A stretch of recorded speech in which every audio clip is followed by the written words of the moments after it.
Hello, everybody. Welcome back. Been a bit of a hiatus there. I disappeared. Believe it or not, I do breaks every once in a while, and I don't actually have a physical connection to my desk, although I probably should. I'm excited tonight. We have a really interesting guest on. This particular individual is actually from our neck of the woods. She is originally Canadian. She then disappeared down into the States to start this very interesting career path of hers. I say interesting, I'll get to that in a minute, but she went to school at I think I have my facts straight. Let me see. It was Academy of Art. There's an interesting crossover. She actually knows Jean-Denis Haas because Jean-Denis taught at, I think he still teaches there, I think. And so there's an interesting crossover there. Everyone knows JD. He's great. And then she got her, she did a bunch of jobs here and there, but she landed a dream job. She landed a dream job over at Blizzard. I say dream, maybe that's just me, because I mean, Blizzard's always been in my brain a destination studio because of the quality of the games. I've been a Blizzard fanatic ever since the original Warcraft game. As a matter of fact, I am wearing a special shirt for Lana today, just for, oh, I just gave it away. Everyone knows who's here anyway. I don't know why I do the big reveal. You're probably here because you knew that she was going to be here, but she got a job at Blizzard, and then eventually, and she did a lot there. She rose the ranks through animation, and eventually ended up moving over to Riot, and she's still there, and she does some very interesting work over there. But the thing that is, I think the reason why we love people like Lana is because she, like so many other people we have on the show, spends a lot of her time and energy, her free time and energy, helping the community. Helping them be better at what they do. And she does that in many ways. She started, she co-founded Tea Time Animation, which some of you might actually know about. Some of you might even be a part of Tea Time Animation. So if you do, shout out to you. She also does a lot of work with GDC, Animation Bootcamp GDC. I don't know if everyone's ever been to GDC before, but there's this really cool Animation Bootcamp thing that she has been kind of a spearhead sort of driver of, which is really great. It's basically a way of like getting together with other animators specifically at GDC and sharing notes and having some like kind of some kind of roundtable discussions. I've been to a couple of them and they're awesome. Anyways, very interesting person, very, very great at building communities, and as a matter of fact, she did a lot of that while at Blizzard and continues to do that over at Riot. Is sort of like her forte, her special power that I think that is clearly something that she was probably born with and decided to sort of couple that with animation, and it's sort of a match made in heaven as far as I'm concerned. Before we bring her in, I will bring in David, and we can drag her into the fray. 1 second. Let me just hit my little David summoning button. Hello, David. My David summoning That button. was a pretty great intro. I mean, I don't know. I don't think I did her justice, but we'll let her fill in the many holes that I've certainly left in that shoddy intro. Yeah, well, glad to be back. It was a long 2 weeks to not have those conversations, which is a nice little moment, a nice little break in our week. So definitely looking forward to this one for sure. I kind of agree. At the same time, it was kind of I can't say that I obviously missed this, but I was on the beach. So did you enjoy vacation? Is that what you're trying? Really, your mouth seems like it's resisting the urge. I did.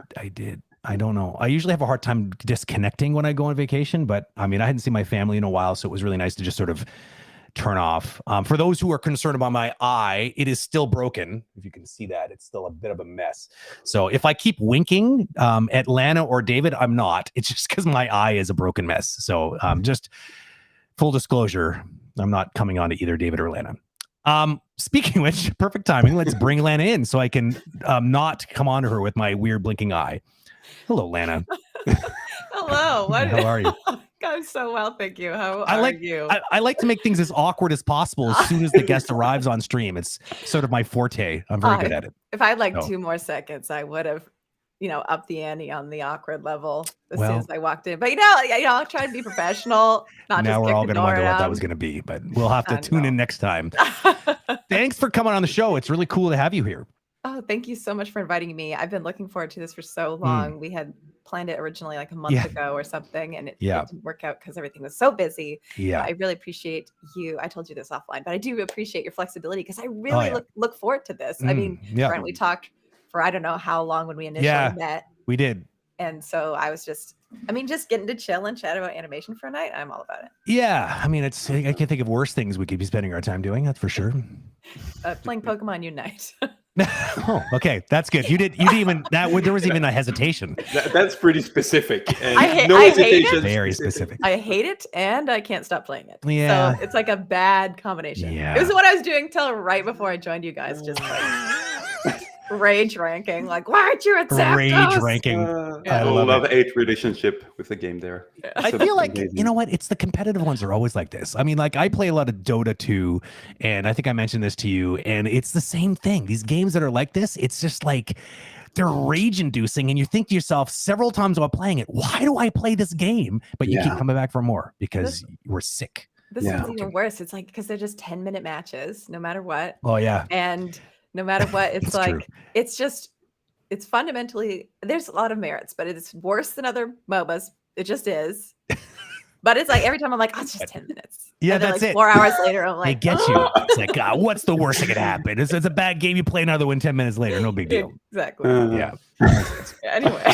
So you were busy. Let's talk a little bit about why you were so busy, because I mean, I mentioned about how, like, yes, you've had a pretty interesting career. I think many people would die to be able to like land a job at Blizzard, do that for what? I think was it 5 or 6 years you were at Blizzard? Right between the two, 5.5. This is my God. Blizzard merit sword. Oh, is that 5 years? My 5 years of service. Oh, that's so cool. Awesome. Can I? Oh man, I wish I had a Blizzard sword. That was a live moment of seeing Brent just taking in the moment.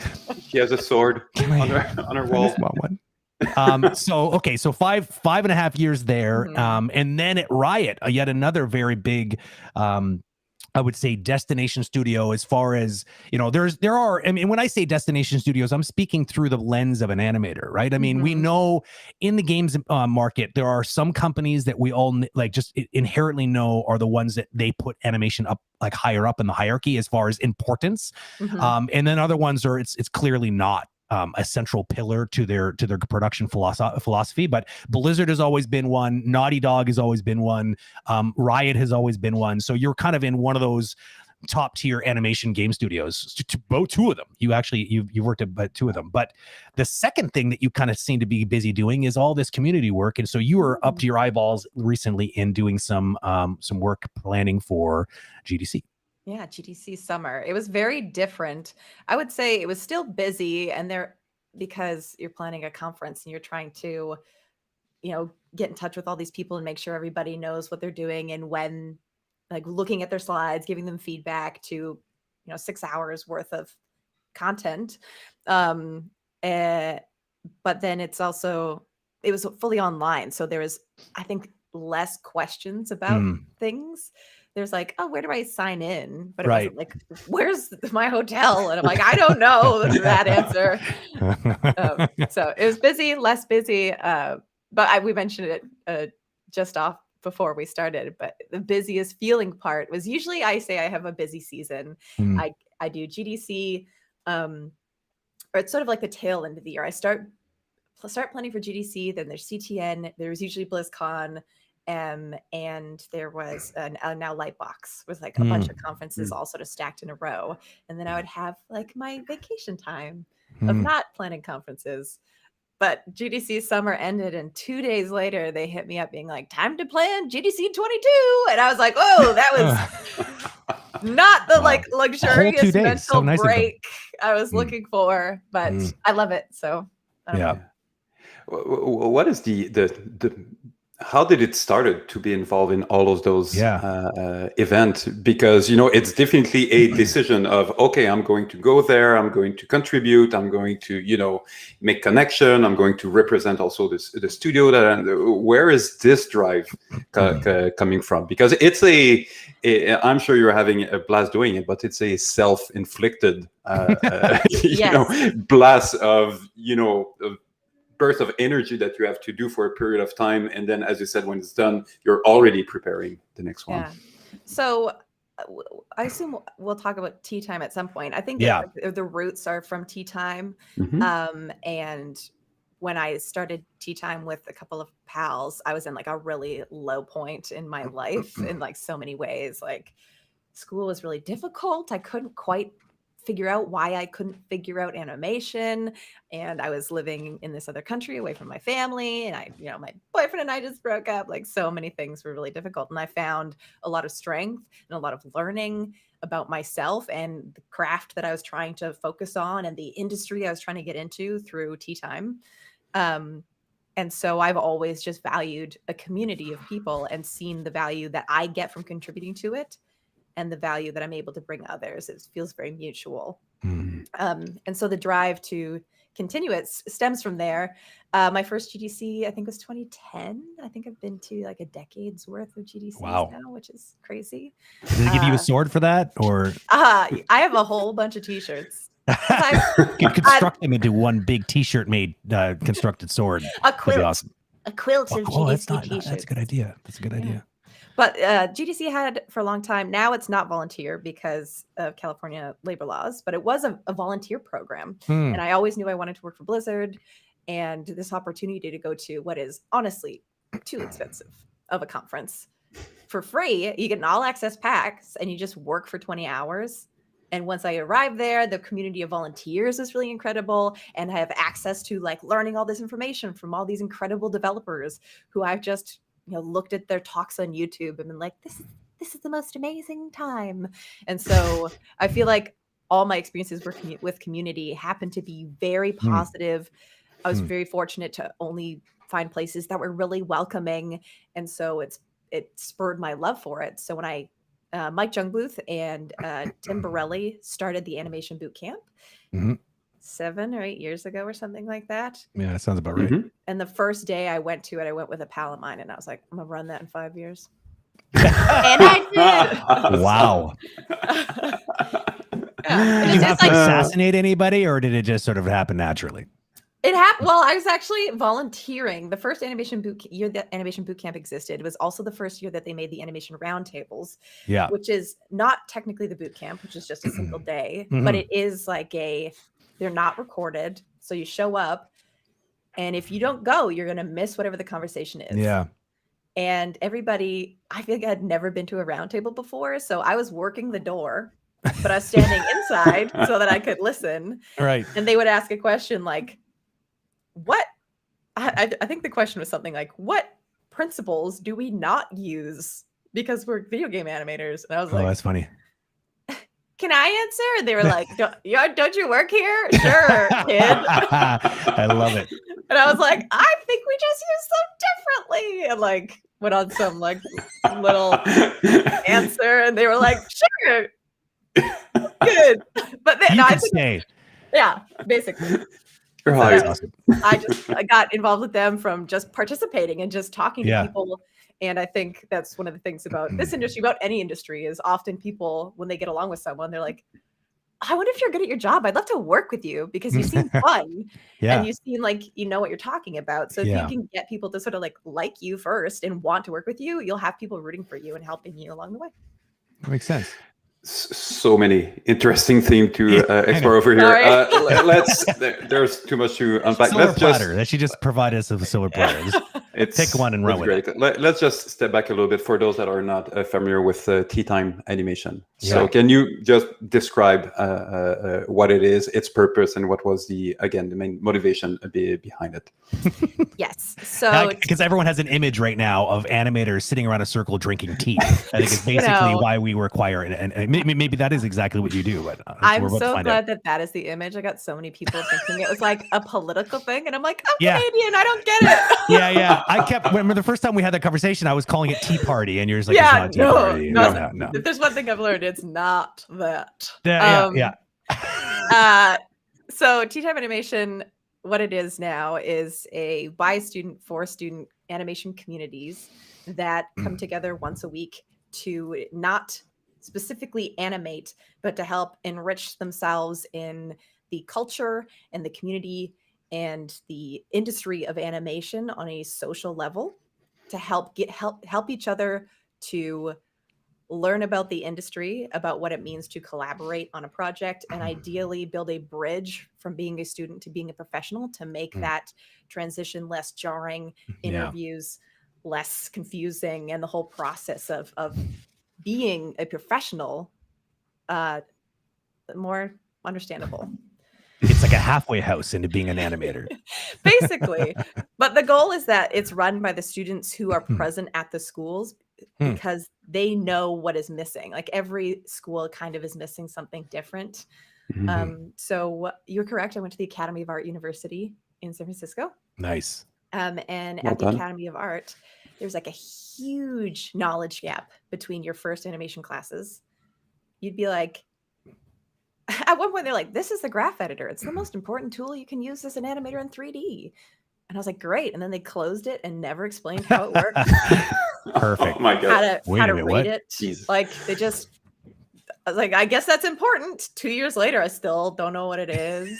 I barely know how to find it. Now I only use it. And that's because of tea time. So there's like basically, there was an animation club at the school and they needed one more person to be on staff. And I was like, what is it? What do you guys do at the club? And they're like, eh. And I was like, well, if you're going to put my name on the club, I'll like check it out to see if I'm not just going to put my name on it. And I went and it was like me and the other two tea time or eventually tea time leaders, co-founders, Mandy and Keaton, and like two other people. And all we did for like 45 minutes was be like, do you guys see this cool video? And like pull up an animated video. Amazing. And I was like, I've never seen this video before. Have you seen this video? And they'd be like, I haven't. And at the end of it, they were like, that was great. See you guys next Friday. And I was like, that was the most amazing thing. I'm so inspired. And like, that's funny. Immediately, I'm like, I can't believe how inspired I am. But I haven't like talked to anybody in my community. Like I go to school with all these people. We're in class together. We're in these big labs working beside each other silently. Like, don't look at my screen. Don't steal my ideas. And so from there, we like figured out a name for it. We called it Tea Time because it was originally during the lunch break. but we had to move it to 3:30, and we're like, what do you call 3:30? It's not like the best way to spend your lunch break. It's the best way to spend your tea time. And so that's it. That's what we called it. Ding. And then we started getting more and more people interested, because rather than just being like a social time, like people are there to study, they're there to learn. And so when you're focusing what people want to learn, like the people's social time with the thing they're trying to learn anyway, they don't feel like they're taking away from their studies by attending the club. And so we started getting into like a really good routine where club sessions would start with announcements. So even if you could only come for 5 minutes, there's something of value you could get. Then we'd always have some kind of group activity or lesson that was framed around the 12 principles, where we'd discuss them. We'd show what they look like in 2D. We'd show how to see them in real life, what they are based off of. We'd show how they look in the graph editor, and do exercises around like learning how to spot certain principles and how would you draw this curve. And then as people who were more junior students go through the sort of curriculum, I guess, that we wrote, and they became the more senior students, then they are helping teach. And it's always that, because the more senior students help the younger students teach. Now, I feel like we're kind of meandering here, but that's no. But it's bigger than that, because what surprised me that I didn't know is that, you said it here, you dropped a little hint, schools, plural. Yes. There are how many chapters of Tea Time now? 5. I think 4 or 5 chapters. It's pretty cool. So they just started popping up at other schools. It's like Fight Club, but like, the students either contacted me and I would help them get set up. I wish they would just pop up organically. I wish they'd reach out and just be like, we're a club. Can we be called Tea Time? That would be really amazing if you're listening and we'll have a club and Make want some help. Hit me up. So there's like a starter guide that has like 14 sample lessons, and so we give them to students, and then they're all in a Discord together, so they have their own Discord for their own schools, but there's also a network of the different Tea Time chapters that can talk to each other and do projects together. And you do like the like GDC and stuff like this are pretty good, like I guess opportunities to have like little tea party social events where like tea party chapters can get together and like have some sort of like mega tea party. Yes, usually any Tea Time folks, actually somebody I met at GDC came up to me and it was like, I saw you at GDC, I'd like to become a Tea Time chapter. And then they were Tea Time Purdue, Anthony Ma, and then Anthony Ma came back around and was Riot's intern this summer, which was really positive. That's cool. But because we have a chapter in San Francisco, GDC is definitely like, San Francisco Tea Time chapter unite. And so everybody from San Francisco comes and hangs out at Yerba Buena or something. That's cool. We're like the teachers or instructor were aware that this kind of side thing was kind of going on, and was also inspired by the fact that, yes, we need a community. We want to, be among peers, but there's also a gap or something to feel that is missing, and we're going to do it herself if it doesn't already exist. Tea Time inspired a lot of positive change at the school. The school had open town halls that Tea Time members would get together and write out our most common complaints and be like, these are the problems we're facing that we'd like you to fix because we pay money to be here, please. And they did. They added a couple interim schools that like some people start calling Tea Time the class that you actually get credit for. So a couple interim classes between the original classes and the later ones. They rewrote the like 101 level curriculums to better explain things like the graph editor. And Tea Time is also really great about promoting teachers' classes. So like JD is one in particular who I think had taken a break from teaching at AAU for a while, but I got him to come in and do a talk for Tea Time. And I was like, didn't you used to teach here? And he's like, yeah. I'm like, what if I got the school to pay you money? Would you come teach me? And he was like, sure. And so I was like, hey, school, this is the teacher, JD. He's not here before. These are 12 students who are ready to take his class. Will you make this a class? And they did. Yes. So you became sort of like a shadow administration for the school, in other words. It just started like taking over, basically, is what happened. The last thing I heard when I came to visit Tea Time SF in person is that the department head called Tea Time the AAU Mafia. Yeah, exactly. And I was like, yeah, I like it. That's right. Listen up, baby. We run mess these with streets. Tea Time. Break your digital legs.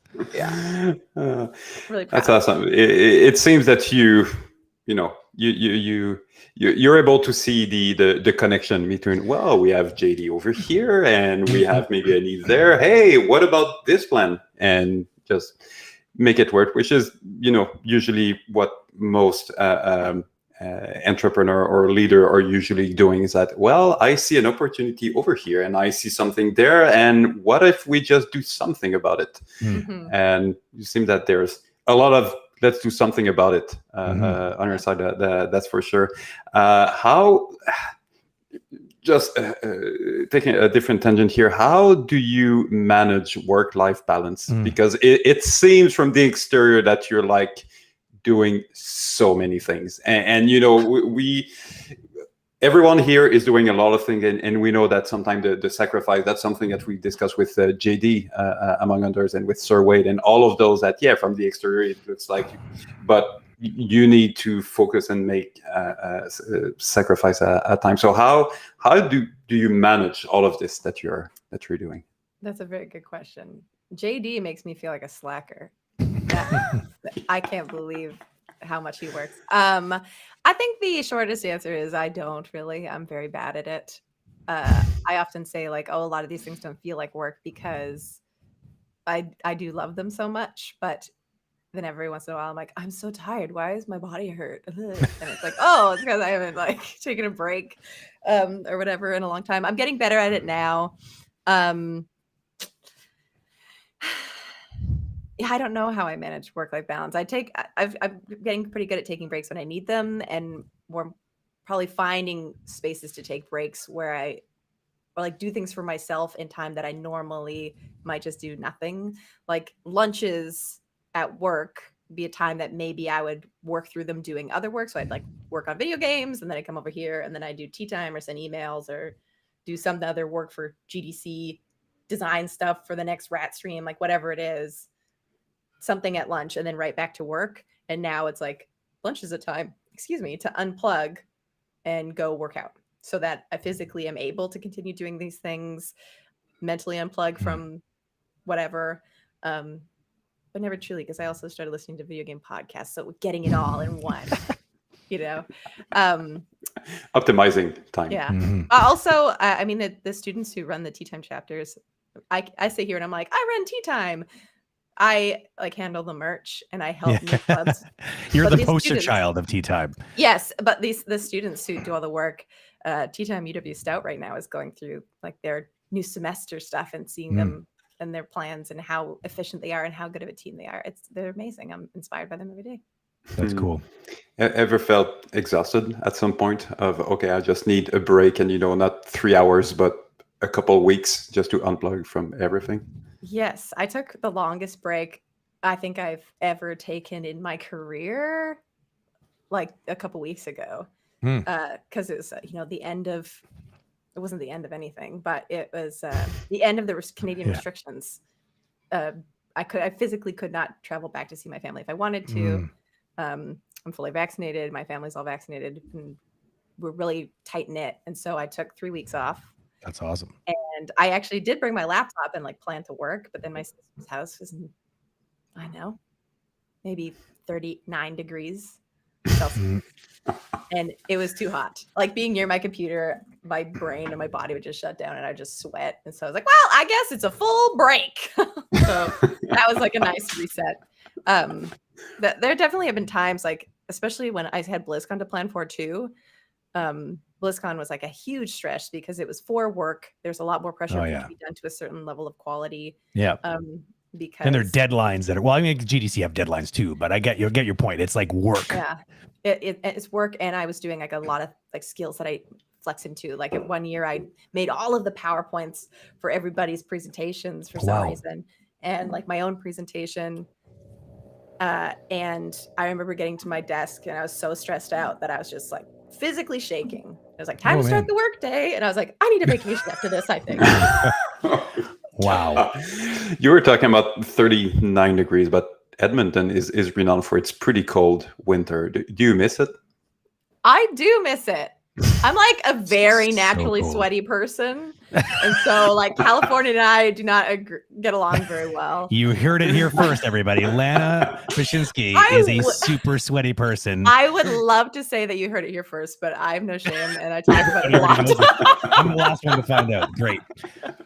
Edmonton is bitter cold. Anyone who's ever been in Edmonton in the winter is, oh my God. It's I've never, like Alberta, I don't know what it is about that. It's probably because it's like, you know, it's pretty up north. If you look in the map, it's very far. It's so interesting because like it's so pretty far north. Like Fort McMurray is way farther north, and it still doesn't get as cold there. There's like something about Edmonton's geolocation, and it's flat, so the wind just cuts you in half. Like it's like that cold, like, you know, when they talk about bone chilling cold, like, I mean, Montreal, everyone, like, we take a lot of pride in it being cold and it snows a lot here, but like, honestly, Edmonton, man, next level cold. I've never ever experienced anything quite like it. The only times I ever see Edmonton in the news here are like, maybe it's like, oh, BioWare based in Edmonton, or it'll be like Edmonton, Alberta. I'll be like, Edmonton, it'll be like as cold as Mars, and I'm like, okay. Sounds about right. Yeah. Actually, when I was in LA for 4 years, it's not that much the winter that I've missed, but just the rhythm of the season. It's something that, you know, in California, it's amazing, sunny, beautiful, but at some point, like, it's still beautiful, warm, and sunny.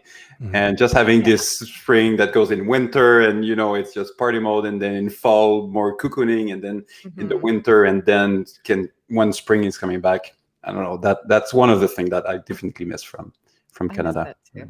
I have to ask. I have to ask. So this pattern, like, you made it sound like it was something that you sort of like noticed on the job, that you like doing these community things, but I mean, you did earlier in your life, like even like I just get this feeling that you've been doing this. Like, were you like in student council when you're in high school, or like where did it really start? Because I mean, the fun fact, I discovered Lana through Skylar Sura, who some of you might know because he's been doing some stuff for Agora, the learning path for introduction to animation for games.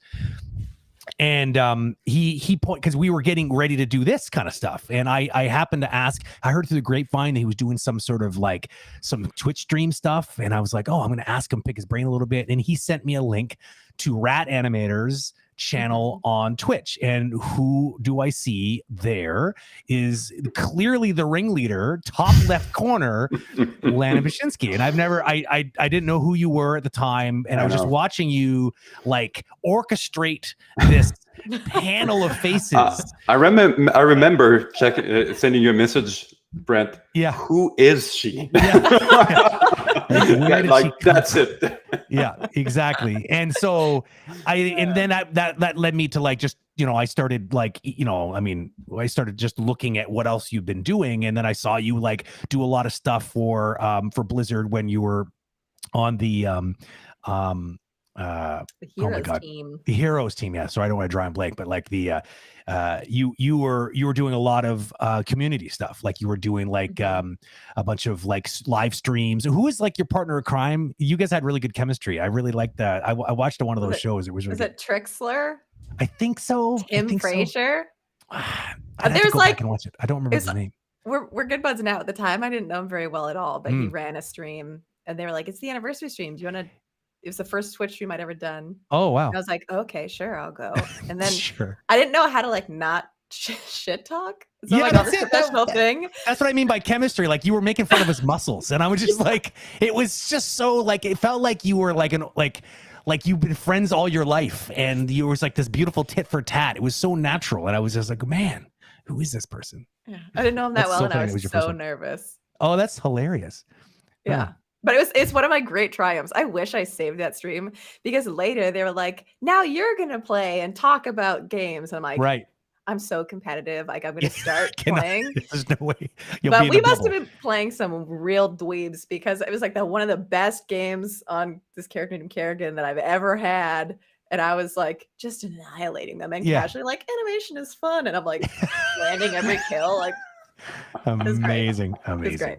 Yeah, because there was only clips that I saw. I didn't see the whole. I couldn't find the whole stream, so I guess it's long gone. I should have saved it. I didn't. Oh well. Rip. Yeah. So okay, so back to the original question. The question. So you it's cool that, like, I mean, it's funny that you really seem to discover this desire to, like, break through the wall and do more than just the job, but like communicate with, like, I mean, that's an interesting case, because that's not a community of animators, that's a community of fans of the game. So it's obviously a skill that you've learned how to leverage in many different ways. But like, what's the first time in your life that you remember doing this kind of thing? I can't think of ever doing community wrangling. The first time I could ever think of doing this kind of thing was maybe in high school. And I don't know. I mean, my parents must know, but they would Get them on the line. Get them on the line. What are they going to do? I'm 30. Here. I'm just going to bring them in right now. That'd be really funny. They would like leave for the weekend. They're like, we're going to go to Banff. And it'd be like, okay, bye. And then it'd be like, great. And I would like put together some kind of themed party. Oh, well, there you go. So it all started with the parties. But there was like rules around them. That's like, if you don't show up following the rules, you can't come in. Like they were like, but the rules were silly. Like the ice cream party, you have to come with some ice cream, and then we'll all have ice cream together. Seems so fair. Wholesome. Or like, just a party where you had to, I mean, just costume parties. Just you had to dress up as something, and if you don't show up to my house in costume, you're gonna pick some costumes from this box I have at the door, or you can't come into the party. Well, this is the best way of hosting, right? It's like you can get community started, but there has to be some sort of structure, otherwise it just sort of falls apart. So I guess it just sort of kind of snowballed from there. Now you're just kind of doing it all the time, and you just can't stop now. Yeah, the first time that I ever like actually did something that was a community thing, specifically like, oh, I'm building this community, was tea time. Tea time, yeah, okay. Yeah, and it's funny because it came out of a need to fill a gap, and it's sort of. And it was a need to fill a gap for the school. But I think the important part about community that people don't really think about is like how much of a gap it can fill for yourself. Yeah. Like I did tea time, not people are like, oh, you were so generous. And I'm like, do you know how much I got from that? Like you would think that I was selfish if you really knew how much I was taking from this community. Like teaching's like that. I get that too. Yeah. It's like there's a lot of that. Like people just from the outside see that as being like a lot of generous time. And it is in many ways, because you don't have to be doing it. It is a lot of work. But at the same time, there is so much that is gained from just teaching. Like so much. You learn so much from teaching, which is surprising. But it's very, very interesting. Learning how to articulate something that you know exactly and communicate it to somebody else not only gives them knowledge, yay, but like reinforces what you know to yourself. Yeah. And it structures it in your brain in a way that makes you like realize, holy crap, I have no idea why I do it like this. Yeah. But now because I have to articulate it, now I better understand it. And then now I'm a bit more consistent in my actual application of that moving forward, because it's been sort of like I had to unpack it and then organize it and then sort of repack it. And now it's sort of upgraded. I leveled up just because of that whole question of like, why do you do it like that? Why do you use the F curve in that way? I have no idea. I do it for some reason. I mean, let me think about that for a while. Yeah. So, Lana, speaking of students and processing ideas, we definitely have a lot of students in our audience. Any words of wisdom, like a top 3 advice or something that you would say that, okay, for anyone that is about to get into the industry, here's a few things that maybe I would have liked to know when I got out of school. About to get into the industry, so leaving school, not going into school. Exactly. Yeah, I think it's something that I knew, but only because of tea time. But something. It sounds like I just plug it constantly, but this is the last time I'll be like, it's really the greatest. But so much of it, I never would have learned if I were not doing it for this thing. So I feel like I had all this knowledge because people would ask me all these questions. And I'd be like, I will find you the answer. And now I have the answer. And so this was one of those things. I was really fortunate in my path, like unbelievably. I'm sorry if you can hear those sirens.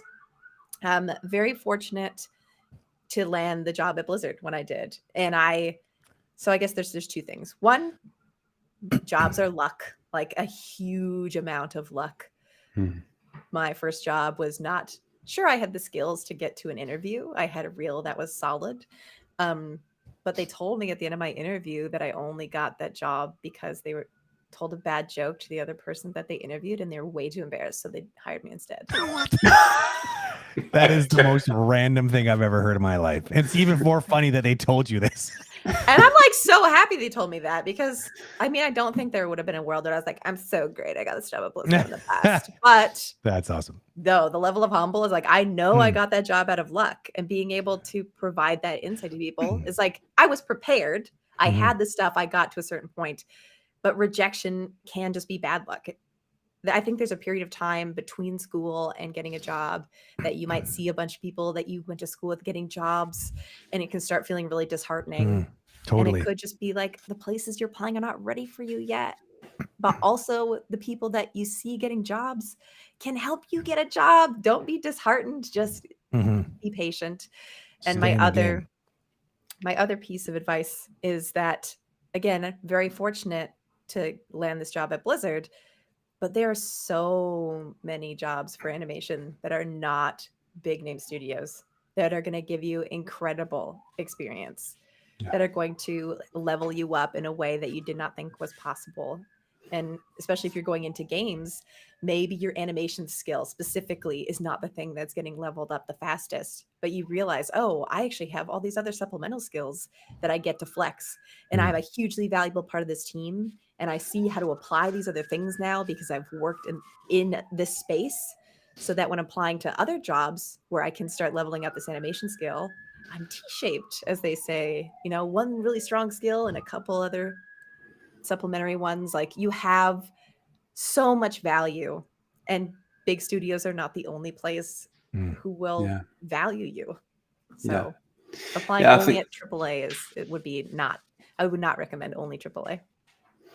Yeah, I think everyone has different paths, but if you have the chance to start in a small studio, you might have more responsibility to do a lot of different things, because you don't have, although you don't need to fix this rig, you know, this department is going to handle it. Oh no, you don't need to export this. We have a tool for that. Oh no, so the level of how much you have to figure out rapidly on the job and for small studio is definitely. That doesn't mean that you cannot have this within a big studio if you have a little small team, because big studios tend to end up being many different little village, and you know, sometimes even with their own culture and different under different leadership. But yeah, definitely, as much as you can, you know, learn a lot of different skills, and not having a mindset of, oh, okay, I'm really going to improve my pose-to-pose, you know, character animation. Well, that's one of the 35 different things that you're going to learn. So just be open-minded about There's a theme that sort of developed over many conversations on this stream, and this theme I'm thinking about right now, it really comes down to not being so rigid with your path forward. This sort of projection forward, that like, don't see it like this. And like, I know so many people that have been so disheartened because they're just like, I want to be an animator because I want to be an animator at Pixar, for instance, or they have this sort of destination in mind, like they've created this pedestal, and at that point, that is when they will, like, the lights will shine from the heavens, and they will have accomplished their life goals. And I've seen a lot of that's a tricky way to go about this career, I think. And you know, we had Troy Quinn on a little while ago. And it was very interesting talking to him, because he started as an animator. He was a very, very talented animator. But like, there was something else calling to him, and it was very clear that he was not rolling with it right away. Like, he kind of got dragged in, and then but the funny thing is that he started to realize, man, like, I think the reason why I keep falling into this sort of storytelling role is because I actually really like it, and I'm actually good at it. I just didn't give it a chance in my brain because it wasn't what I thought I wanted to do. And it wasn't until he really started to be like, okay, well, screw it, I'll try it, you know? And then that led to another one and another one. Then eventually he started directing films. And it's just, you got to be willing to roll with the punches and try things, and don't, just because it doesn't fit into that sort of carefully calculated agenda and trajectory that you've created in your mind, it doesn't mean that you can't at least take a small detour, because that detour could lead you to even more amazing career in something you'd even know that you liked, you know. Like, you got to just put yourself out there and try stuff.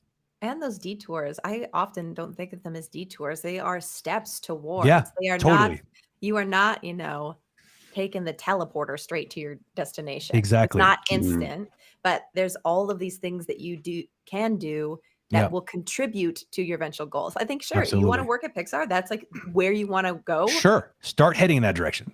Do things that will get you one step closer. Because one step is better than no steps and waiting for the teleporter to get invented for you. Yeah. But the key is try not to, like, as you take that, allow for if the course starts to go in a slightly other direction. It's not the end of the world unless you really don't want to go in that direction. Okay, of course, follow your heart, but like don't necessarily turn down opportunities just because it doesn't seem to be the straight path to that goal that you thought you were going to take. Right. Ironically, that my experience with Blizzard was almost like that, because in school, at least when I was in school, I think people are a lot more open than they were. When I joined school, they were like, "Oh, if you want to work in video games, you are a lesser animator." And so when I showed up and I was like, "I want to work for Blizzard," they're like, "Video games?" That's cute. And I was like, "Just kidding." I knew to get a laugh, like kind of thing. Yeah. And then you went home and you were like, "Why would they make fun of me?" It's just so I was like, oh, well, it was more like, oh, is working in video games bad? Like, and then so I felt like I was getting educated on what being a real animator was. And I definitely was focusing on doing like a lot of creature and character work, doing a lot of film shots, doing a lot of things that would work in like a cinematic style pipeline. And then I had a friend, but I still went to GDC. Like I started going to GDC in this phase that I kept saying, oh, I'm going for film. And then my friend was like, didn't you want to work for Blizzard? They have an animation internship. I've never seen that. And I was like, oh, I do want to work for Blizzard. I'll apply. But then even through my Blizzard internship, man, I don't know how I stuck around the whole time. They're like, so where do you want to work when you're done your internship? I was like, Tippett. And they're like, that's so funny how the tides turn. Now you're like a loser because you're actually not wanting to work in the video game industry. Yeah, exactly. It was a very funny sort of twist. And then it's like, actually, everything's great. We're all animators. Do what you want. Absolutely. Actually, how did your career as a animator in video game evolve compared to how you maybe project yourself of how this career would go? Are you somehow close to where you thought you would be, or you could not even imagine where you are now, or it's just completely different than what you assume that being a professional animator would be? I think that is a really great question, because I feel like when I was a student, I'm Canadian, I'm looking for the visa. Like my only goal as a student was like, get that job, because I know when I can get that job, they are going to be so happy that they hired me. Nobody will ever regret that choice. And so all I could ever think about was this first job. And then you get that first job as an associate. And you're like, okay, I'm going to be like an animator, not an associate, but like just an animator. That's the goal. And I got that. And after that, I was like, so what's the next goal? Is it just the next title? Like it left me feeling like kind of ambiguous. I feel like that's when a lot of the community stuff sort of started like bleeding in more into what I wanted to do at work. When I realized it's like, oh, these steps between these titles are not like these grand leaps forward that I'm making. This title doesn't mean, oh, suddenly I'm that much better. It doesn't mean anything other than like a congrats, you're on the right track kind of from these corporations. And so like thinking about like, what did I think my career would be as an animator? I didn't think anything of it. The only thing I thought was that I wanted to be an animator and that I would be. And there was no thought past there. I think the first time I felt like I had a distinct goal again was only like after right when I was leaving Blizzard, starting at Riot. So like something sort of became clear when I started doing more things other than just animation, when I started being able to talk about game development, when I built good relationships with disciplines that were not just art disciplines. And I found a lot of personal satisfaction in my job of being able to not just talk and like be able to talk knowledgeably about my piece of the puzzle, but like a greater look that I realized like, oh, I think direction of some variety would be something I would enjoy. So now cut to Riot, working in R&D, working on small teams on things from the beginning, where I'm not just animating, I'm animating 50% of the time, maybe less, and doing all these different things and being able to help and contribute on so many levels. That feels in line with the goals I realized I had 2 years ago. But I feel like my career has been as it has been precisely because of not being rigid, like you were saying, Brent. Yeah.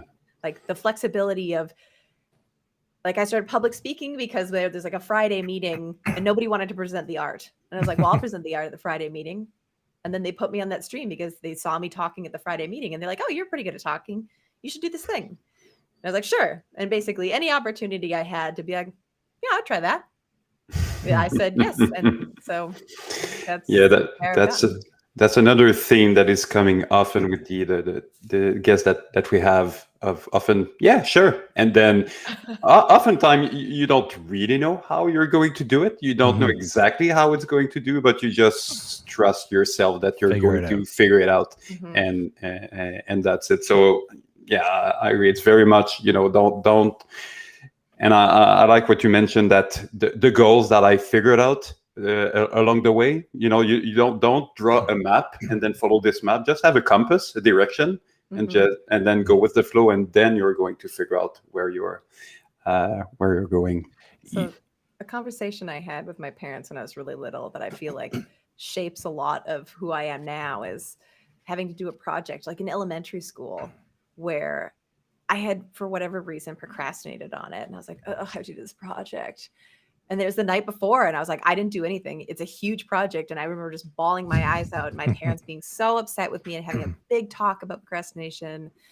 And at the end, I was like, well, that's it. And they're like, so what are we going to do for the project? And I was like, what? I still have to do it? Like, it's the night before. Like, I told you that I didn't do it. So they go, what? Like, what do you think we're going to do? And I said, I guess whatever's easiest. And they said, oh, no. And I was like, what is this, a punishment? What's the hardest? And they go, no, whatever's the most fun. And I was like, oh, we can do a fun thing. And I feel like every choice I've made, like at least around my career, like I don't think about that, but looking back, it's like, well, this is the thing that would be the most fun. So I'm doing that. That's good advice right there. You're lucky you got that, because I mean, I think a lot of people go through their life, some people their entire lives, never actually kind of having that epiphany that like work should be fun. Like if you're not interested in it, and this is not just for creative jobs, I think it's just jobs in general. I think if you like a good way to just like have like just the worst life ever is, the recipe is find yourself in a job that you hate. And I mean, I'd like to think it's obviously much more important in a creative job, because if you're in a creative job that you don't like, then it's not going to work out well. It's going to end in tears. But it's, it's applicable anywhere. I think the idea is that, you just have to, but you have to take a step back and ask yourself, how could what do I find fun, and how can I find more fun in this? Is there something that's tangential to the job I'm currently doing that I could maybe do more of?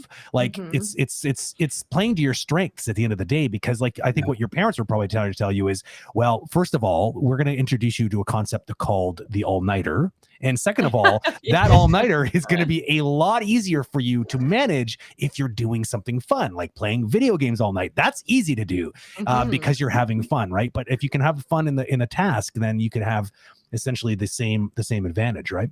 Yeah, especially if you're doing things that you never thought, like just you didn't think that you could possibly do. Like in that night with my parents, we made a light bulb. That's fun. Like it's not a vacuum. It was like set up a light bulb with these batteries, and it would light up for a second and then go out because of oxygen. But I was like, you can just make a light bulb? Like it blew my mind. Go ahead, David. It just reminded me of one of the discussion that we had with George. That was, for so long he struggled in Outlet, and he realized that he was doing a lot of his decision making, and what he was doing was mainly to please others or do what he thought that others would want him to do, and eventually just said, fuck it, I'm just going to do what I want. And it seems that it's this mindset of do what feels fun for you, and it's different for everyone. We all have different ways, and this is why there's so many different job or expertise, because we're all different. But I agree, it's a very good framework to what is fun for me, and I'm going to use this as my own guide to make decision.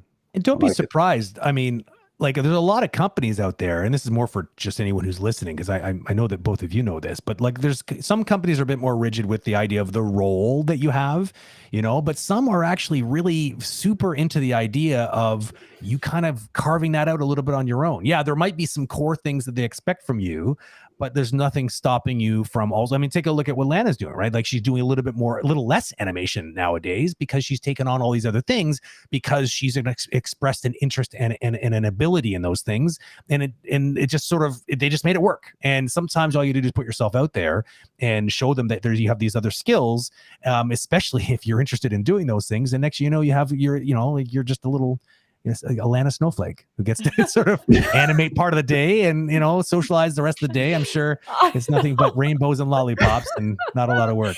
Oh yeah, just socialize. That's all you animate do. 40% of the time and nothing else 60% That's of the time. Totally. So just one last little tangent on this concept of you kind of like being this interesting hybrid, this person who does production work, but does a lot of community, sort of, a lot of like, not just, community, like obviously within Tea Party, I did it again. Tea Time. It's just, I don't know what the hell. I'm not even American. I don't know why that comes out of my brain so fast. So there's that, there's the GDC stuff, but there's also like, doing live streams for the gaming company and doing like kind of game dev stuff. What's the downside? Like, I mean, there's obviously like, I mean, we touched on the idea of it being taking a hit on how much time and energy you have, because there's only so many hours in the day and there's only so much energy in the battery. But what are some other things that might surprise us? Like, because obviously that puts you a bit more in the public sector, and now you're a bit more of a sort of you're a bit more in the public space, and therefore you get a bit more exposure. So like, give us a tour as to sort of some of the more difficult and trying parts of being who you are. Yeah, the time is probably the biggest one. I think one of the difficult parts is working with people who don't understand the give and the take. They only understand what's in it for me, but they have the desire to want to be a part of something, but no desire, or maybe are very nervous or introverted, no desire to contribute. They just want to be a fly on the wall. And when you have a whole group of people who only want to be a fly, at some point you're like, am I just here for me? Because I'll just go do this alone if you guys want.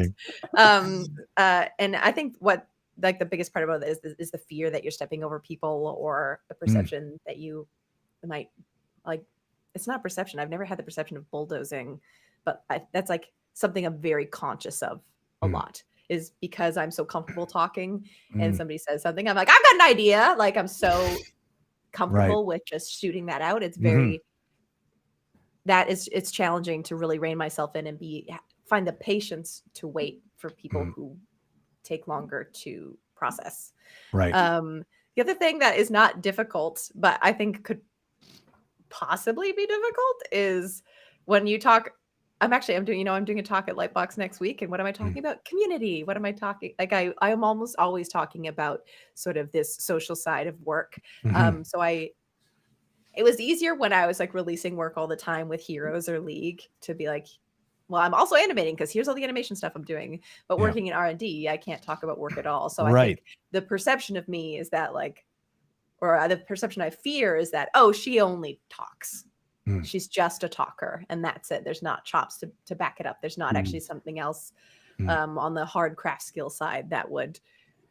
Is that in your head, or is that like, did you have? I'm just wondering, like, have you had anybody ever kind of give you the attitude, or like? I feel like if I have, I brush it off. This is something I don't say out loud a lot, but I'm going to say it here because I'm really proud of it. Despite sort of being out there more, I don't get very many toxic interactions. I don't get weird messages. I don't get mean people being like, Lucky no, you actually suck. But I do get people be like, oh, Lana's coming. What's she going to talk about? Community? And I'm like, yes, actually. Spoiler alert. It's important. You want to have B team? Yeah. Well, so, I mean, Well, they're probably afraid that you're going to be, loud about it if there's anything inappropriate that is going your way. Yeah, well, I know probably. I know a lot of people that find themselves in sort of these public speaking like roles at these bigger companies, and I think one of the trickier things is that it sort of puts you in this, and I don't know, maybe Blizzard and Riot like are very good at recognizing the fact that you're exposed a little bit, because you become like a bit of a you become what's the word I'm looking for, but like a spokesperson, kind of, like not an official one, but because you're out there and they know you work for this company, people will then possibly ask you uncomfortable questions about the company you work for. And like, did the companies put you through special media training or public speaking training to be able to help you deal with some of these kind of situations? Like, do you have any anecdotal situations that you've had to deal with in the past that you had to carefully disarm? Yeah. I mean, I definitely was a spokesperson for Blizzard, like official spokesperson for Blizzard. So lots of training, yearly training, definitely training before events that we'd go to. Usually when you go to like events and you're doing like a big press day, there is somebody from PR who sits in the room with you, who, if the press were ever to ask a really attacky, like gotcha kind of question, they would just be like, come on, man, and you just get to sit there and be like, I'm the talent. Oh, wow. Okay. So they have somebody like your handler who like kind of comes in and is like, watch it. Yeah. But I still haven't had that. I mean, maybe it's just because I'm like too talkative. Maybe I should be more afraid of the things I say, but typically I'm pretty comfortable answering any question, because I think like getting into the industry, especially like when certain news stories and things come out, it can be like a really scary thing to like the industry. What, at least from my recollection, when I was a student, it was just this mass of people who I thought were just going to be jerks to me. And like, what gave you that perception? I'm curious. Like, what something created that perception? Video games in general, like playing video games with people, and then like just like the bro culture of video games, and like you've heard stories of, like, what's up, everybody? Like, let's have a good game. There's like two reactions. One is like, like cursing you out because you're a woman, or somebody's like, marry me, I love you, I love you, you're a woman, you play video games, I love you. And so is the industry like that? Are people just gonna be mean or like proposing to me? I don't know. It would make sense that you would draw the connection, like because the people who play these games, some of those people then grow up and become the creators of these games. And so there's a possibility that you might deal with some of that. But I do agree, there's a lot of toxic garbage. I don't know how women players survive, to be honest. It's ridiculous. So how was the reality compared to what you assume might be? I feel like the reality is it's the industry is not different than existing as a woman in any other space, in my experience. So somebody who's going to be a creep to me at a coffee shop could also work in video games. Like my, elephant in the room, Blizzard has a big article about harassment, being sued by California, et cetera, et cetera.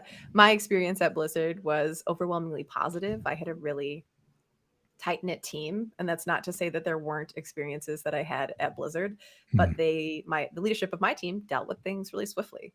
And I think there are certain departments across the industry that have like a higher concentration of negative things happen, like esports. I think any esports event I've been to, higher concentration of gamers to like professionals. I think it sort of swings in slightly more toxic directions a lot. Not to a bit like, truly my experience in games is not different than it would be anywhere else. And so the reality is just my reality. So it's hard to like really like get to the root of it, because I haven't had anything. I never felt like I was held back because of who I am. Interesting. It must maybe be a little bit worse, because you mentioned it could be at the Starbucks, at anywhere, but the shortage of female animators, and especially in video game, is just, and I mean, it's slowly evolving in the right direction, but we're still very far from the 50-50 What is your take on this? Is there something that is just repelling women in general from video game, or how do we fix what this? is it? How do we fix this? What's the antidote? Well, I think there's two things: is time, patience, and actively seeking diverse candidates.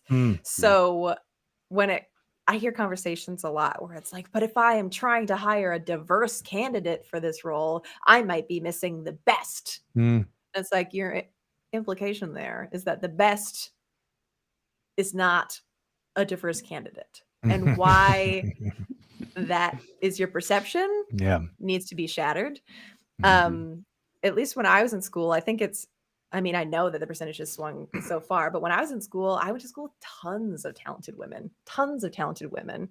And so there's a lot of studios, I think, that just have like the 50-50 gamers. I think there's like the actual women gamers who play games is around 50-50. And I think professionals, there's a huge amount of women who don't apply for jobs because they don't fit every single qualification. Not just women, diverse candidates in general. If they don't fit every specific spec, they just won't apply. And so there has to be like a welcoming of being like, just try. Don't be afraid. Yeah. Totally. The joke between me and my friends is like, you got to just apply to everything. You got straight white male confidence. And so like every time we're doing something, we're like straight white male confidence. And then we do whatever we're doing. that is both funny and very embarrassing at the same time. I'm ashamed and proud all at once. I don't know how to deal with it. My brain's gonna explode. It makes me wonder, you strike me as a relatively confident person. You're charismatic. You put yourself out there. I'm wondering, because the interesting thing about this problem is it's complex, right? It's like for one, like you said, the diversity is you need to have, first of all, you need enough people buying into the idea that you're not trying to make, you're trying to make a team, right? And teams are about chemistry, and it's about playing off of each other's strengths and filling in, diversifying the team. It's like if you were a portfolio manager for an investment fund, you would not be trying to put all of the best eggs in that one basket. That you'd be looking for diversity. That's the whole point. Diversity isn't about putting all of the best candidates in a position. It's about putting the best team together and having people that have different perspectives multiply the people around them, and together the gestalt of that team is obviously much more potent than having a bunch of friggin' basketball forwards or point guards, just a team full of them. If you had a bunch of Michael Jordan's probably a bad example because he would probably demolish everybody, but I think you get what I'm saying, right? It's you got in being open to that idea and thinking where are your, what is the metric for best candidate, I guess is the question, right? Yeah.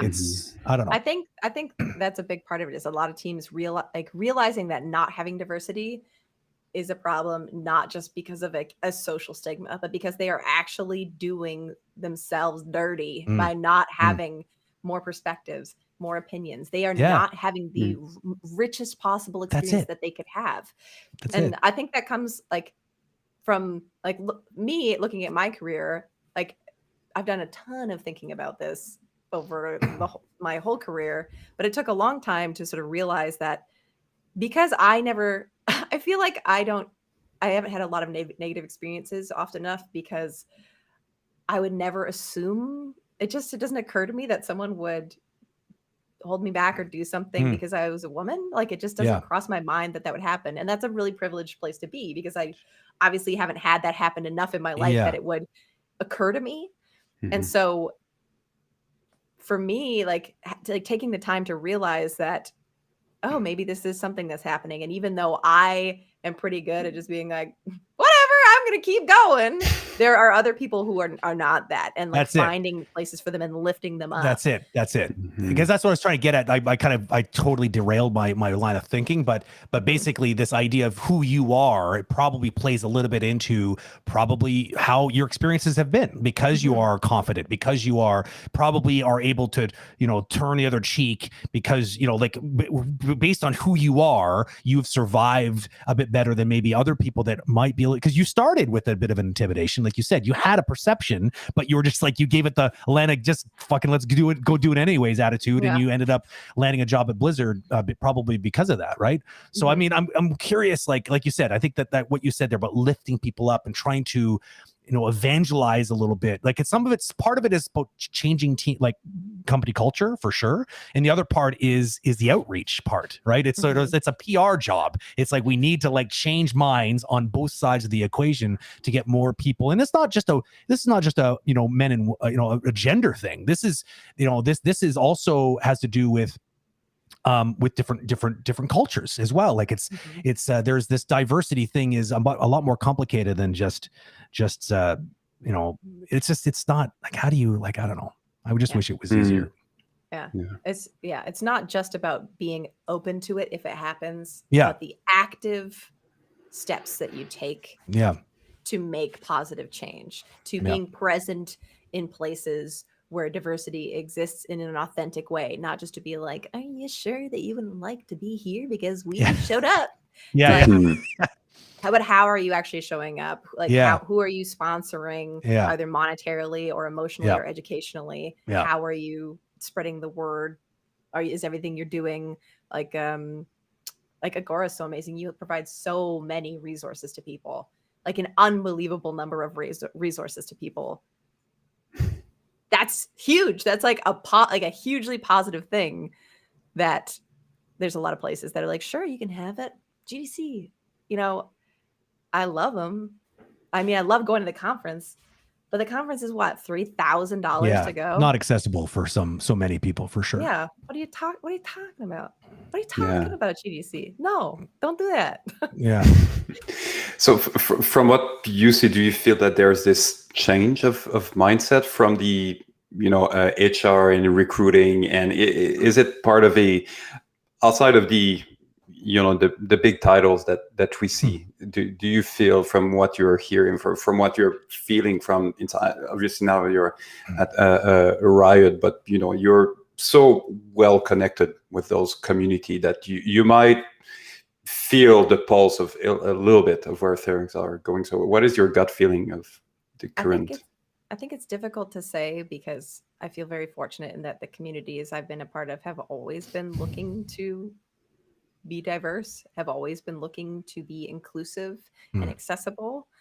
Mike Jungluth, after he passed the animation boot camp to me, he went on, and then me, Tim, Mike, Julie, Esther, a whole bunch of people started the Animation Exchange, which is the idea of doing GDC but accessible, and sponsoring what they founded the ADF, the Animation Diversity Foundation, to try and give people who are in marginalized groups access to these kinds of spaces and mentors, et cetera, et cetera.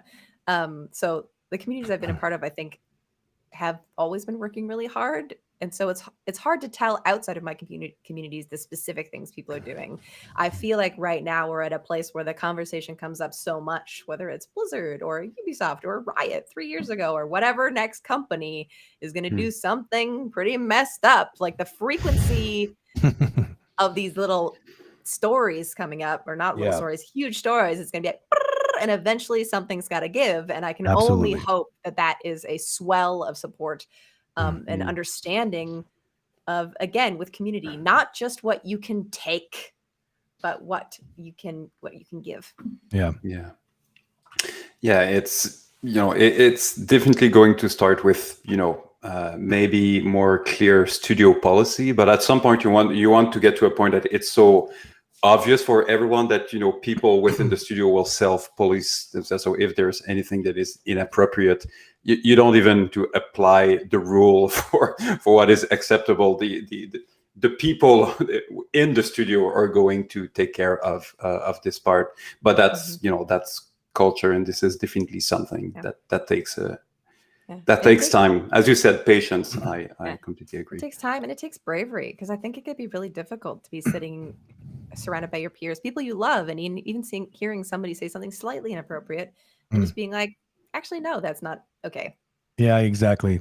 That takes a lot of bravery. And so I think there's going to be a lot of bravery needed by everybody who really wants to power through and get to a better, more diverse future for everyone. Yeah, I strongly believe in my heart of hearts that the majority of us want that better world that we're thinking about and talking about right now. But we're gonna have to build it together. Like it's just it's not gonna happen overnight. No one's gonna build it for you. It's gonna require some effort and some perseverance. And I think honestly, I think the key is having people like you and people like, Mr. Jung Bluth, like, because these are people that have good, strong positions in the industry, but also are influencers in the communities. Because like I said, there's a two-sided coin to this problem, right? You need to build the safer, more accepting, more diverse space, or at least create the vacuum and the desire, the appetite for it. And then on the other side, you need to make sure that people are interested in it. They need to be like, they need to trust that it's a place that they can go. And I mean, that has to happen at very early ages too, because it's like, you got to get, these people in marginalized groups or underrepresented sort of demographics. They need to be exposed to this as a possible career path. Video games. It's like, I think that's definitely part of the sort of the gender issue, is that, like guidance counselors aren't telling women that, hey, you should try video games. Yeah. It's stupid and it's antiquated, but like sometimes it requires them to maybe have gone into a conference or seen you speaking about it and like, oh my God, that sounds so much fun. And then next thing you know, they're starting to move towards it. Right. Yeah. So it's needs more people like that, more Jung Bluths and more Lana Bachynskis essentially is what we need. Yeah. And Jung Bluth specifically in a way that I think is, I don't know if he's even gets like publicly praised for this, but him starting communities and starting these initiatives. Oh yeah. And then taking the step back and putting other people in charge to get the light and the attention and the opportunity that they deserve. Yep. So positions of leadership, being able to step back and be like, here's a chance that most people wouldn't offer, and offering it is so huge. And seeing that from tons of leadership, it's like, how long have you had your time in the sun? You've been a game director how many times in a row? Yeah. Maybe before you start your next project, you think, should I be the person doing this, or who deserves the opportunity to make something great that I never could because I do not have their experience? Absolutely. Yeah. We touched on it a little bit. We had him on the show. It was a really great talk because we touched a lot on this problem and what kind of things and initiatives and what kind of sort of, what kind of movement and traction he's been able to try to get out of that, try to create a solution for these kind of problems. But it sounds like he's done a great deal of positive work in this area, which is definitely nice to hear. It is, we got 9 minutes officially left. And I've neglected chat. Chat, I'm sorry. I do this to you all the time. If you what's that there for if not to be kind of ignored? Yeah, that's right. You're just, you guys are just there for decoration. I'm really sorry. You just look really good. A lot of pretty faces, especially I'm looking at you, Joe Animates, you beautiful son of a gun, you. So I think that this would be a perfect segue to just open it up a little bit. So if you do have a question in chat, now would be a good time. The new format, which we've been sort of evangelizing here, is the Q colon, which helps us pull out the questions from the regular sort of chatter. But I will start to give everyone in chat some time to generate some sort of thoughtful questions. I'm going to pull a question from our, we get people some time and they put them in through social, and have a really juicy one for you. So let me just bring it up. That's a good one. I like it. If only I could copy and paste it properly. Yeah, sorry. Can I have a drum roll or something? It's kind of awkward. Hold on. Which one is it? Am I going to get the right one? There it is. Perfect. Just enjoy the crickets while I do this. Do you hear the crickets? I do. Yeah. Enjoy. It's perfect. There we go. Perfect. I'm just going to go ahead and do this. And there we go. I've woken up at the age of 40 and want to accomplish a teenage dream of becoming an animator in the games industry. Do you have any advice or thoughts on a late career shift into animation? Yes, I do. You came to the right place. JSRN is their handle. So first of all, I would not worry about going to some sort of formal school. I went to university and got a bachelor's degree because I needed a visa to work in the States. I don't actually know if needing a visa, you still need a bachelor's, or if you just need any education, I think you do. So if that matters, bachelor's will be important. But if you just want to become an animator in the games industry, I mean, there's so much remote work opening up. I'm getting way off. What I would do, my biggest advice is to let yourself really learn. I feel like there's a tendency, especially if you feel like you're starting late, to try and rush through of like, oh, I'm going to go start on the walk cycle with character. I've seen and this that before. Is so much to keep track of. There's so many different things at play there. It can feel really like, at least when I was in school, I was like, a bouncing ball, lame. But the skills that you learn in perfecting a really good bouncing ball will be applicable to how you will approach a run cycle later down the line. And if like really think of animations not as like an animation, I did it, do the next one. Because if you're learning how to draw, you sketch and you do the same thing over and over and over again. If you're going to sketch a hand, you'll draw 1,000 hands. If you're animating a bouncing ball, let yourself do it once, take the learnings, scrub it, and not the timeline, but like scrap that file, try it again. What did you learn? What was faster? What was harder? What was easier? Talk to people, get feedback.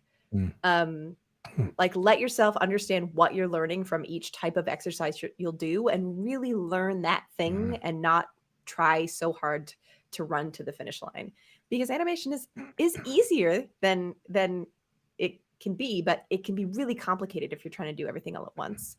And the second thing I would say is get involved in a community. Talk to people. It can be really important to have people who maybe are going to like a more formal school and can offer insight and advice that you won't get if you're just working in a bubble. That's some sage advice. I see this a lot. And I see young people also have the same problem. They're in such a damn friggin' rush. And like Lana's saying, animation doesn't need to be complicated, but it will certainly be too complicated if you just try to rush it. These early assignments, the fundamental skills, aren't just little check boxes that you need to knock off because you completed the assignment. It means nothing unless you understand it, and you can apply that skill moving forward in other things, in other work, right? So you gotta it's just, there's only so much you can absorb properly. So you got to give yourself a freaking break and give yourself the proper amount of time, because being in a rush, I get it. You're late in your life and you want to make up for lost time, but like you can't fold space and time. So, give yourself some space and some time. Yeah. Good advice. I have somebody here who the yawns was piping in here regarding the specifics on interborder job requirements as far as education is concerned. Visas in the U.S. still require a degree or master's as a qualifying point for your visa. It makes things easier if you don't have a lot of industry experience. Yeah, that's true. And I think this has been true for a while. I think that what happens is after a certain number of years, I don't know what it is now, but I think it used to be like something like 6 years or maybe even 10, where you become journey person or like someone who's got enough experience that the equivalent is like, which I always laughed at, because it's like, I'm sorry, but someone who has a bachelor's degree in animation has like literally 1 year of actual animation work is probably going to crush anybody who's got a bachelor's degree. Now, it's not fair, because I'm sure there's some schools out there that offer bachelor degrees, but usually the ones offering the bachelor degrees, at least back in the day, were not the best schools to go to. It's changed. A lot of colleges are now offering bachelor's degrees by just giving you 1 extra year, but it used to be not the case. But I agree with what Lana very briefly mentioned, that the change to do a lot more remote work than that we used to do is going to change the game for the visas. That's for sure. It doesn't mean that it's going to disappear. It doesn't mean that studio will not continue to invest in lawyers and paperwork and moving people from a country to another, but never to the extent of what we've seen in the last 20 years. That's for sure. So maybe the incentives of having a degree to get a visa and all that, it's not going to be the same incentive. Totally. This is not good for the industry of bachelor's and master's degrees, that's for sure. But it's good for us. So in other words, learn how to animate. Make that the priority, right? Work on the demo reel. Make sure you understand the skills and just get better. Because honestly, if you're that good, I've seen people come right out of school and get jobs internationally because they're just so good. They're just like, lawyers can solve these problems, to be honest with you. If a company really wants you, they will get you, but don't also put that as the goal. I think your goal is to get experience. So take a local job if you can, if you're lucky enough. But in like David and Lana were saying, that idea of local has become much broader over the last couple of years because of current events. Chat, you're really disappointing me. Like, really? I'm actually reading the last one that just arrived. I'll just bring it up. Maybe it's an interesting talking point. Thanks to seeing a lot of games made by one or two developers that are incredibly talented and basically studios having a higher standard than ever before, do you think it's harder for starting animators to get into the gaming industry? It's a good question. As compared to when I got in, I think absolutely. I think that will be how I hate when my answers are that, well, that's how every industry probably is, but like the access to knowledge, I think the internet in general and people's ability to practice with like the technology in their own home rather than like having to go somewhere where the computer exists, like people's access to practice time, I think, has gone up. And so their skills are higher than ever before. But I don't think it's necessarily the result of games made by one or two developers that are really talented. I think those definitely still feel like outliers. Like Lucas Pope is such an incredible developer who does everything. Return of the Obra Dinn is an amazing game. Not a lot of animation, but he did do all of the art and all of the sound and all of it, the design, like every piece of that game. And it's so fun and unbelievable. But I don't think Lucas Pope being an amazing individual person makes it harder for other people to get into the industry because he's doing his own thing. Usually. Absolutely. I actually think that seeing studios making more content with fewer people also kind of makes it easier to get into the industry because there are so many opportunities. There are so many studios. I can think of like 5 that just started like fully funded VC startups with hugely amazing developers hiring opportunities for remote work that like started within the last 2 months. Like it's crazy how many opportunities there are. It's on fire. Yeah. So it's quality bar higher than when I got my first internship, but I feel like there's an unbelievable amount of jobs. And so if you are prepared and you are applying everywhere, like there's a lot of opportunity. I think if anything, use these stories as inspirations too, because it's like what's stopping you from being one of these sort of one person shows too. Like you even just because you want to be if you want to be an animator in video games, what I always tell people is stop thinking like that. You want to be a game developer that happens to enjoy animating, and animation is what you're bringing to the party. Just sort of like the parties that Atlanta, and had back in high school. I'm framing the conversation right now. Back in the day, you needed to bring ice cream. You just happen to be bringing this to going to the party, but bringing some animation skills. But there's nothing stopping you from, you wouldn't be turning people away at the ice cream party if they also brought cotton candy, would you? Probably not. No, I'd say you enhanced the experience. There you go, enhance. So I think it's an opportunity for you also possibly broaden your skill set too, because you're going to be a lot more marketable to these smaller startup companies because these teams tend to be smaller. And so they need people that are a bit more skilled, well-rounded skilled sets rather than just these hyper specialized, animation skill sets. It's not bad to have, but often they can't afford to bring in specialized people. So and I think even the big companies appreciate that because then you're a bit more flexible and maybe you can help other teams. You're not just an animator, for instance. You kind of understand how games are made and you can sort of help bail the water. Even if you're not doing that job, you can talk to the people who are doing that job. Exactly. So you will help them do their work faster. Totally. And I mean, I would be remiss to not also mention taking the time to learn some of the peripheral skills so that you can have those conversations learn who takes the work that you did and then puts it in the game, for instance. Also understand who provides you the thing that you depend on every day, like the rigs. Learn enough about those particular jobs so you can actually have meaningful conversations with those other departments, because it's going to make your life easier. It's going to make everyone's life easier, and producers are going to love you because you're going to be solving problems left, right, and center. Because too many people have the blinders on and they just sort of like, just tell me what I'm supposed to do today, and they're not thinking about what's going on around them. Yeah. And just be a good person. Yes.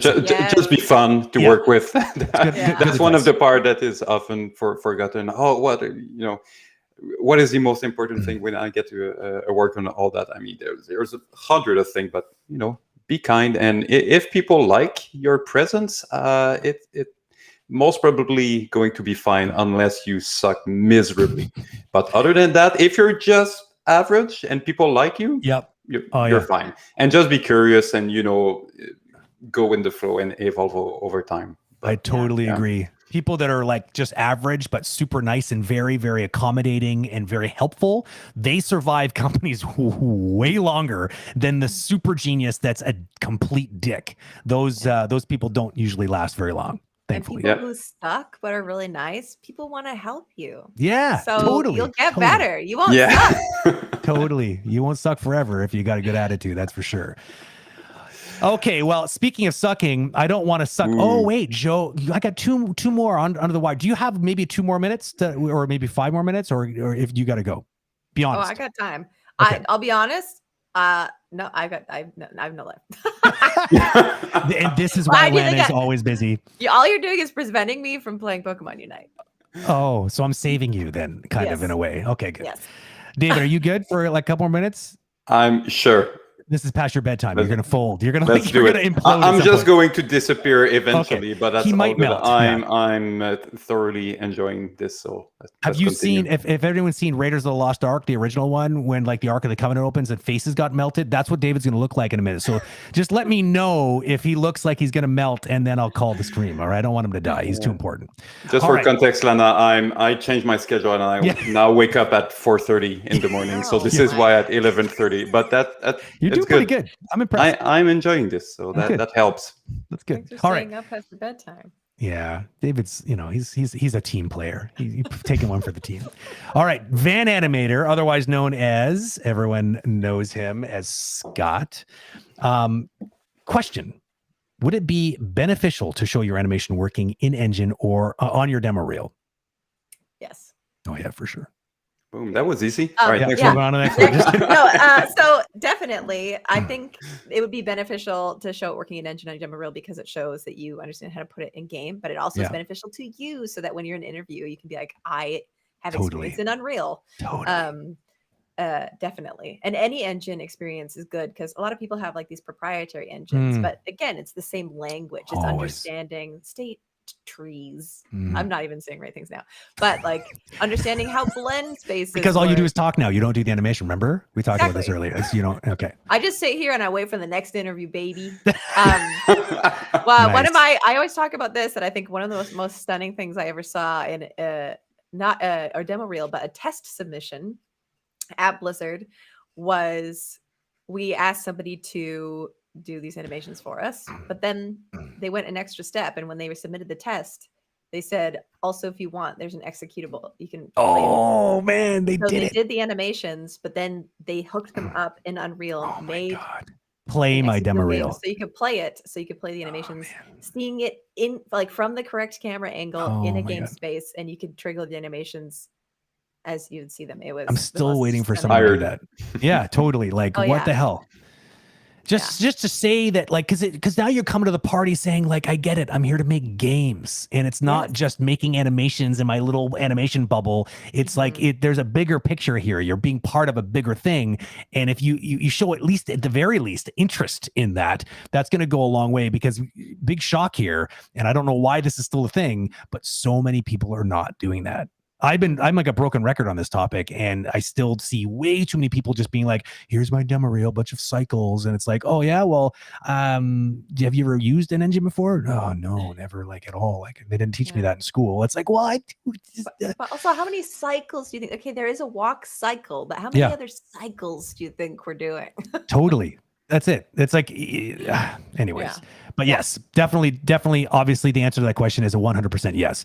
Joe Animates. This will be the last one. And I'll let David melt off camera and let Lana get back to her Pokemon tournament question. After her next interview, because that's that's it. Of course, because she's obviously a busy life of tournaments in Pokemon and interviews. Pokemon Unite and answering questions. That's it. I always love hearing what an animator's interpretation of the appeal principle. Lana, how do you understand what appeal is in animation? This is a great question. I think this is really interesting. I love this kind of like nitty gritty animation talk. It's opinionated too. Like there's a lot of opinions on this. It's a good one. Thanks, Joe. Thanks for showing up at the 11th hour with this juicy question. Where were you like an hour ago? Come on. Man. So this appeal, I think appeal is so broad because I really think it's a combination of a bunch of things. But one is all of the other principles working well. You stole my answer. I can't believe you just did that. Appeal, all the other principles working great. Doing their thing, beautiful arcs, but not just like, oh, they're beautiful on any scale, but a character should be appealing for whatever the intent of that character is. So not every appealing character is like physically appealing. You could have like a really gnarly looking stanky witch lady, and the way that she acts, she should feel like a stinky gross witch lady, and that would be appealing for that. It doesn't mean I like it. I'm like ew, but if my reaction is ew, it's probably appealing for the character that I'm trying to create. With a specific twist of video games, I think appeal also gets pulled into game feel, and so it's not just about, oh, I'm having the most beautiful animation, but it's also responsive to the type of gameplay that I, I had a feeling. I looked at that profile picture and I was like, I bet you. She's got your number, Joe Animates. But I think the appeal is brought into like how the actual game feel applies to the character. So if I have a character and I have like a really slow, like What Remains of Edith Finch, it's not a responsive game, but I feel like it is appealing for this sort of slow and sad, dark story they're telling. And so the way that things are created is appealing for that. And so appeal is like the all-encompassing. If everything is working correctly, you've got appeal.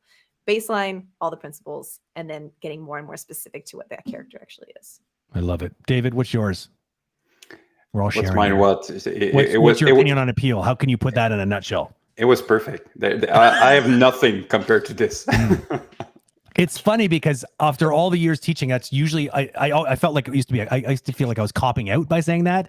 It's like, oh, appeal just means you've actually done all the other things, but there's actually a lot of merit to that answer, because appeal is sort of like it's like it's because it's good, right? It's appealing in some way, and in the hopefully, if you've actually executed well on all the other principles, and that's what you end up with is an appealing piece of animation. Another thing I've added to this sort of description is similar to what you were saying, Lena. I've never actually heard anyone talk about sort of industry specific appeal, which makes so much sense. Like you're bringing game feel, because this is so true, right? You can have a team of Pixar animators on a game and then make the most beautiful animations, but unless they work with the game and the mechanics of the game and it's not frustrating to play, then it's gonna suck and it won't be appealing because of that, right? We get away with murder in video game animations and things that you would never get away with in feature, but because of the very very carefully chosen moments of murder, you are able to provide these moments of blissful euphoria when playing a game, because of like it just feels so damn good and it's satisfying, and it speaks to the player fantasy, but also speaks to the needs the player has in that given moment, right? It's a lot of psychology there. Another thing I often say is that appeal also has a little bit of a personality. Some people are just born with the gift of being color coordinated. This is a little bit and this is a bit trickier because you're getting into this very blurry space that's hard to really identify, because it's based on you. Who are you as a person? How can you bring who you are into the work and bring your own personality in there? Like, like there's a famous sort of comparison between like a professional pianist that will play a concerto like with mechanical precision next to someone who literally kind of it's a bit sloppier, but because of that sloppiness, there's a sort of organic flavor that gets built into it, and people will prefer that rather than the sort of the robotic precision of the person who nailed it. There's a lot of that. It's about playing to your strengths and even your weaknesses. I think it plays into that appeal question, and that's a very individual thing. It's different for everybody. It's sort of, it gives you your own little kind of signature feel and your contribution to the art. Yeah. Lana, it has been an absolute pressure. You've pressured me into this conversation, and I just want everyone to know it. Call the police. I don't even want to be here. It's been a pleasure, Lana, for this conversation, and I'm so happy we finally had it. I'm so happy you found a spot in your busy Pokemon and interview schedule to have this conversation. So thanks for being here. I'm so happy. This is such a highlight, absolutely highlight of recent memory of conversations. So delightful to chat animation. Which is high praise coming from the toxic Pokemon community and the oh my gosh. Yeah. Well, I'm trying to think things are great, and then you have good conversations and you plan talks and you're yeah, that went well. That was executed well. I would say this conversation has appeal. Well played. Oh man, beautiful. See, a professional. That's it. Yeah, David and I were making cracks when she showed up because she's the first guest who's ever put her name. Some people don't even bother with their last name. Just like Bill. It's like she's got first name, last name, and then a pipe. And then her handle. It's like I've never seen anyone leverage their handle online. She had some theory as to why she did it. David and I we just know where it's like we're swimming with a shark right now. She knows what she's doing. So thank you for bringing your very powerful skill set on community building and animation experience to the table today, Lana. And we'll definitely talk again. Yes, I love that. It's for sure. Thank you. There's no escape. So much. Thank you so much. Thank you to both. David, don't melt, and I'll talk to you both. Oh, I'm already melting. Oh, damn it. Thanks, chat. Thanks for hanging out. Yeah, absolutely. Thank you, chat. All right, see you guys around. Cheers. Bye, everyone. So that was fun. Obviously, we could have probably spent the entire night speaking because, it's always easy to do that when good company. I'm really happy that we had a chance to talk about a lot of things. It'd be great to get her back on. I'd love to hear more about how, something that we didn't have time for. I wanted to talk a little bit about where she sees, tea time animation in the next few years. Like what are her plans for that? What's her next big sort of goal as far as in the community space or even just professional animation space. But I guess we'll just have to wait for next time for those conversations. Thanks for being here. It was awesome to be back after a little hiatus there. I did miss everybody, even though I pretended I didn't when I was on the beach. But I did. I really like doing this. I think we're really lucky to have. I feel blessed, to be honest, to be able to share some airtime with the Lana Bachynskis of the world and all the people that we have on the show. It's the one thing they have in common is that they do have. They don't know they don't need to do what they do, but they just do. And maybe for not so selfless reasons, like Lana was sort of kidding around about, like she gets so much out of it. But let's not joke around. There is a sacrifice to doing it. There is a time and commitment to it, and we're lucky that there are people out there that are willing to do it. And if it wasn't for people like her, the JDs, the Michael Jung Bluths, I could go on for hours with all the people we've had on the show. If they didn't take the time out of their day to make our worlds a better place and to share some of the things that they've learned to make our journeys a little easier, then it would be a little bit sadder. A little bit sadder in this world. And if one thing that we wanted to do here at Agora was to try to bring these types of people into your world, because maybe you didn't know who Lana was, and now you do. And that's great. And we want to continue to do that, bring amazing people on this show and give everyone a chance to feel like they get to meet them a little bit. So, hopefully you keep coming back for more. Speaking of more, we do have, we're picking back up, getting back up on the Q&A horse, David and I, next week. So Tuesday evening, you will see us at the regular scheduled bat time and bat channel for that. And I think it's David Mullins, if I'm not mistaken, to next week as well. Yes, it is Dave Mullins. Dave Mullins, an ex Pixar person. He was there for quite a number of years and actually got to work on a couple really amazing projects. Actually, funny enough, he worked on, and I don't know why this happened, and I think David knows the answer to this question. It's because you know how Pixar has these shorts. What did I say? A Pixar person? What did I say? Disney? What did I say, David? David's my editor. He's in the background. Real-time editing. What did I say? Oh my God. Just tell me. Did anybody else? Oh, I did say that. Okay. Anyways, I don't know. So, person. Yeah, he's a Pixar person. Dave Mullins, he actually directed a short film, and short films often play in front of feature films, as you know. It's sort of the formula over at Pixar. And David, what was the one that he started in front of? I think it was like Cars 2 or something like that.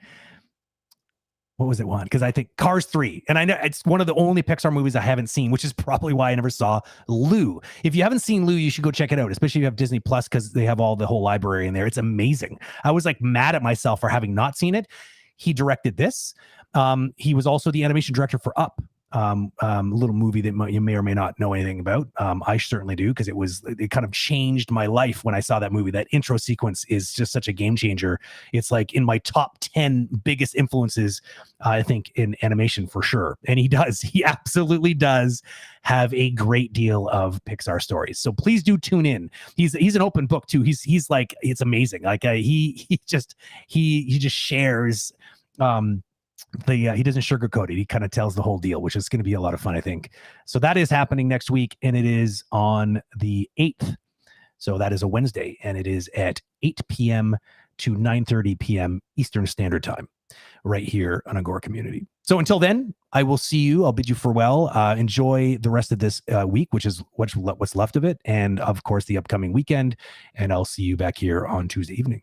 Enjoy, and see you around. Stay animated.